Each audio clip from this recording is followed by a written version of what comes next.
Good evening, everybody. Let's go over the glossary real quick. So the terms will help you with all the terminology. Right? So it might be similar words with what you used before, but you want to stick to these meanings for this course. All right, so agenda, that is, of course, for a meeting as opposed to travel plans. So make sure you know the difference. This is just for a meeting. For travel plans, that's going to be an itinerary.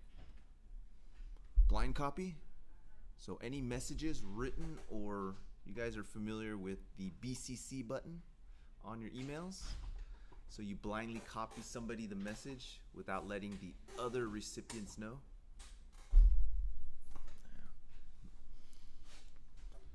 Bond paper, so that's that heavyweight fancy paper. You guys probably seen it with resume paper. It might be embossed, made out of rag. So rag is what's called cotton, so alpha cellulose fibers.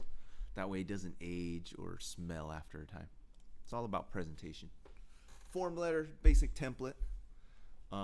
Basically the only thing you change is the name and the date, and then you initial it, the doctor signs it, it's good to go. Full block letter, everything is left aligned pretty much. So there's no indenting for any parts of the letter. We'll go into the different types, but go into your book for different examples. Keyed just like it is, entering it. Short for memo is memorandum. That's usually internal within an office. Quick corresponding, a lot of times memos are now replaced with just an email flash or an email message, email memo. Makes it a lot easier. Minutes. Minutes are the records of the meeting. Again, itinerary, that's the schedule for travel. So a lot of times those three words might get mixed up. Agenda is the plan for the meeting. The minutes are the records of the meeting, what happened during the meeting. Modified block, indent, just like it sounds, right? We indent only 5 spaces of the first paragraph. Unlike it is in APA where it's ½ inch, here it's just 5 spaces. And then modified block letter, they manipulate with the salutations in the ending. Mail, OCR, not the Office of Civil Rights, but optical character reader. So it's designed for printed addresses, so the sorting is quicker at the post office. And below that, where you write in the address, you always need some space for the barcode. So the post office will translate the text address into a barcode. So a lot of times on postcards, you know how there's pictures? There's no white blank space for that barcode. So the post office will have to put a little sticker that's white and then the barcode over that. So make sure you leave that space at the bottom. And in the book, you'll see the diagram. Portfolio, that's just a collection of the template letters. Proofread, of course, best thing is to put it down, do something else, and then go back to it. A lot of times if you keep on reading something over and over, back to back, you miss it. Simplified letter, remove a lot of the redundant stuff, like the salutation, the closing, the address, the opening, the closing. Makes it a lot easier to fit on one page. And that's our goal. Most of these letters to fit on one page. Watermark. So that's the embossing in the paper. A lot of times it's the company that makes the paper. So if you have nice, fancy, smancy resume paper, you'll see the embossing of the brand name on it. And for faster delivery, use the 5-digit zip plus the additional 4-digit identifier, right? Identifies the area. It's okay if you don't know it. We'll just make it a lot easier. All right, with the terms down, it should make going through the written communications a lot easier. And a lot of this applies as with verbal communication. So the same C's, right? Concise, clear, clarity, cohesiveness, courtesy. All right, so of course written represents the office. So that first impression again. So make it simple and just pretty much highlight the key points. Think of the reading level of your audience. Right? Your patients may not be English first language, right? So if it's their second language and you use complex ideas or thoughts, mix them up, compound, then that communication might get lost. Remember, written communication is void of most of our communication. And what is most of our communication? Body language, exactly. So just like when you text each other, right? You're like, what the heck is he trying to say? There's no facial expression, no tones, no nothing. So just be careful with your word choice and how you present the office. Of course, double check. Red underline. So does your word spell check have a thesaurus for medical terms? Or are you adding them as you go? Or do you update it so it includes medical terminology? What is the difference between there, and there? This is over there. This is theirs, and they are, right? So make sure you use there correctly. Two, and two, right? T-O, T-W-O, and T-O-O, right? So two, T-O-O is me also, right? T-O is I go to the bank, and T-W-O is the number 2. So make sure. Is there a red squiggly line under those words sometimes? No. So even though the word is spelled correctly, the spell check is not going to highlight it for you. You have to proofread it.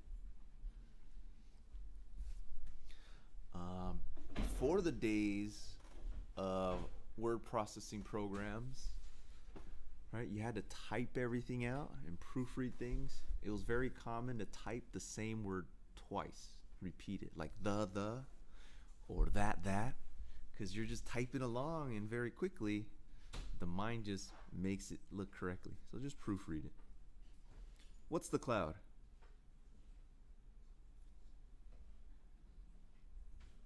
So it's just electronic database. So it's just proofreading electronically. Have you guys used Google Docs for your class projects? No. You have? Okay, so a lot of you guys have. So the good thing with Google Docs is multiple people can use the same document, whether it's PowerPoint or Word, modify and edit all at the same time. Instead of, I open this, now I can make changes, but if you open it, it's not going to save your changes until I close it and then you open it. All right, so that was the old way when we shared documents. Only one person could make changes at a time. Now that was like Microsoft Access. Only one person. But now with the cloud, multiple people. So if one person have Google Docs, they can invite you. That way you're not the one hosting. How many spaces? And then we enter the date line. So we have the header. So pre-printed address, name, phone number. Could be in the middle, left or right. So that's the pre-printed header. So they want about 15. So all these numbers are in the chapter. So you gotta just note them. You don't have to memorize them, but just be aware. So if it's 3 versus 15, then you know the obvious number. Inside address. So who is this address for? The person sending it or the person receiving it? Uh-oh, is it going to get to the right place? The inside address is the person receiving it. Because the header has what? The people sending it address. So why would you then type it again, right? So, uh-oh. Read the chapter. Salutation is your goodbye, right? Which of those words do you capitalize? Yours truly, sincerely. Well, sincerely only has one word, but sincerely yours. Do I capitalize the first word or all the words or half the words, some of the words? Only the first word. So truly yours is lowercase. Only the T in truly is capitalized. Right, so that reflects on, do you know writing etiquette? Don't frown, don't pout. There's always templates, just follow the templates. Subject line, sometimes you can just skip it. So it could be like lab results, bills. Main body. So try to use smaller paragraphs and shorter sentences. Only one thought per paragraph. So if you use topic headers in your APA papers, it makes it very easy because the reader knows what's the next subject coming up. So for your paragraphs, that first sentence should tell the reader what the paragraph's about. Complimentary closing, we already talked about. What if you have something else to say after the complimentary closing? Sincerely yours, and then you put a couple letters, and then you put a couple words. PS, good. What does PS stand for? We use it, but I don't know what it stands for. Dun, dun, dun. Okay, think about it. We'll answer it in the next slide or two. Reference initial, so the MA who wrote the letter versus who's actually it's for. So the doctor's initial are usually in capitals, and then the MA who wrote it for them, drafted on their behalf, is in lowercase. If things are enclosed like x-rays, lab results, we'll note it. If there's one or two, we'll let them know how many there are as well. So what does PS stand for? Okay, good, you went ahead. So that's after everything. So after you already did your goodbyes, sincerely, you put PS, and then you can put additional information. And it's usually something you didn't say in the letter, because what's the point of like repeating it, right? So it's usually something that you leave out of the letter for that shock value or that, the last thing they'll remember value. Second page. So try to put everything on one page if you can, every letter. But if you have to go to the second page, that second page doesn't require that fancy smancy heading anymore, right? But you need it to have the same quality, the same paper, same bond, same weight. And if you have any lines or design, right, you might want that on your paper as well. Right? So the header paper will be different from any second pages. How much of each do you need to get? What's the proportion from the header page to second page? How much are you gonna use more, header page or second page? How long are your letters supposed to be? One page, right? But then how often do you send? So based on what your office uses, we'll determine what you'll order. All right, so refer to the images in your text for the style. So full block is easy. Everything is aligned to the left, straight to the left. Paragraph starts all the way left. Everything is to the left. The opening, the closing, everything. Modified, now you have the salutation, the opening, the closing indented. Usually somewhere in the middle. Modified block indented. Now the paragraphs you'll indent. How many spaces? I mentioned it earlier. No, that's when you put the date from the top. That's 15. So spaces indentation for paragraphs is about 5. Right? So don't have to know the exact number, but if I say 15 versus 5, you should know, oh, that's a big difference. Right? And then simplify, we just delete a bunch of the stuff we repeat. Inside address we might not have, the salutation, the opening, the closing, just to make it simpler and fit on that one page. So there's that debate again. How much letterhead do you need? How much second sheet you need? Well, based on your needs, Envelopes. What is the regular everyday size where you take a 8.5 by 11 and you just fold it in thirds and it fits? What number is that? What envelope number? Dun, dun, dun.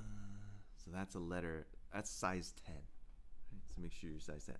Now normally when they have a bill, they send you an envelope, right? And the envelope's a little bit smaller and it fits inside the size 10. Right? So make sure you know the difference between those sizes. I think that's like a 6 or a 7. So usually that's the one that has that return address that they send with you. So regular legal size envelope is size 10. The smaller one where you send your check for payment, that's usually a size 6 or 7, a little bit smaller. Mail merge is in Excel or Word, I don't recall. I think it's in Word, where if you have a bunch of labels made out, it can go ahead and print. So you don't have to type the patient's name on every new letter. All you gotta do is highlight your column and then it'll automatically send to the printer, which with all the correct patient's first name on the title and then all their address. Right? So you can do that instead of typing everything. Talked about memo. They can be, the reason they're good is they're fast paced. They're for immediate communication and usually gets about the office rather quickly. We talked about agenda, that's just the schedule. What's the first thing that usually happens in a meeting? What's that? What's the first thing they usually do when they start a meeting?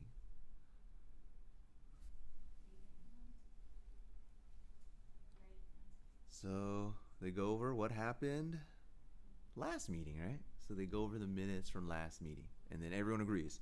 Is this what we talked about last time? Or did somebody put in some BS agenda? Because I wasn't here, right?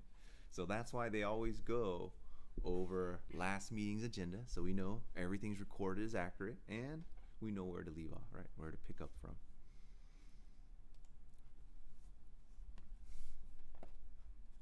Incoming mail. So if you have a separate mail room, first thing they do, they're going to sort, annotate where things need to go. So based on priority, right? Outgoing mail and shipment.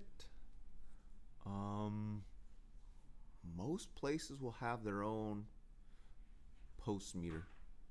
Have you seen those machines? So from the post office, you have to rent it from them and pay postage through them. So you can do it prepaid, where you have to estimate how much you use per month, or you can just pay as you go. So instead of dealing with stamps, it just prints right on the envelope and it's ready to send. Did you guys get your forever stamps? Did you guys get forever stamps? No? You guys don't mail much anymore. So if you can lock in the rate with the Postal Service, that's probably the best. So if you can predict how much mailing for your office, let's say labs, you send a lot of labs out through the mail, then if you can predict your usage, you can save a substantial amount of money.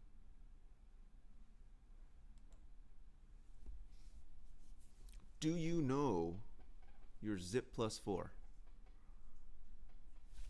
So let's go around the room. Do you know, sir? Yours? Your own? At your house? Do you know, sir? Ma'am, in the back. Your last 4 in your zip. Yes. Do you know yours? Yeah. How about you? Do you know yours, ma'am? Do you know yours? Do you know yours? Oh, Your postal. No, your zip. Your zip code? Yeah. yeah, I do it. Do you know yours? Do you know yours? Or do you just know the first 5? What's the last number at the end? No, it's 5 plus 4. It's 9 digits. Do you know the 5 or do you know? Okay, see, you lied to me. All right, how many guys know all 9? 5 postal plus the 4. Nobody, right? Oh, no. Yeah, you don't need it, but in corresponding with patients, try to have it on there as much as you can. Appropriate abbreviation. How do you abbreviate Parkway? Okay, let's go with an easy one. Lane. Let's do lane. Lane. Parkway is just 3 letters. Yeah. Yeah. Lane is, that's, you should have started with that one easy. Drive, everyone knows. How about sweet? So she's been in the office, she knows, right? So she looks at mail a lot of times and address a lot. So she knows these abbreviations. Make sure you use the correct one. States. How many letters are for the states? Two. It used to be 4 or 5. California used to be CALIF back in the day when I was really young. But now it's just every state only has 2 letters. Just make sure you know which one's there. All right, so go ahead and start your review. We'll start the midterm.